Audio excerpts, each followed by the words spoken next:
This is a quick refresher on improper fractions, otherwise known as fractions larger than one whole. The first thing that we want to do when we're talking about an improper fraction is we want to just zoom in on one fraction. When I look at one whole, I want to ask myself, how many pieces are in that whole? And when I'm looking at this whole, I can see that there's one piece right here and there's one piece right here, which means that there's two pieces in one whole. Our denominator is how many pieces we have in one whole. So if I just counted 1, 2 pieces inside one whole, then that means that I'm going to make my denominator of this improper fraction 2. Because in each of my shapes, even if I have more than one triangle or more than one whole, they're still cut into 2 pieces on each one. So that's why I'm counting by halves. There's a half here and a half here, a half here and a half here, a half here, and we see that there's a half missing there.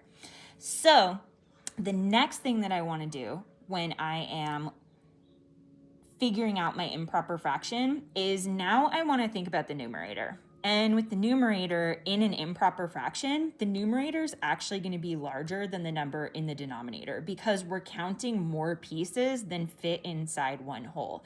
And remember that if we were talking about one whole, 2 pieces, so 2 pieces over a whole of 2, 2 over 2 is equal to that one whole that we looked at first.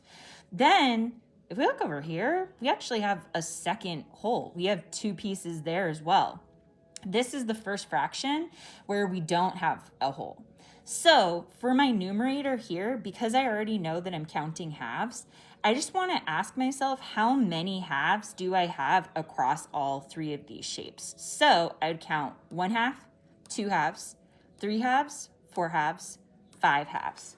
Then I would make 5 my denominator, 5 my numerator, not my denominator, because the numerator tells us how many parts we actually have. So we have 1, 2, 3, 4, 5. I have 5 parts, and what we're counting is halves. I have 5 halves, and that is an improper fraction.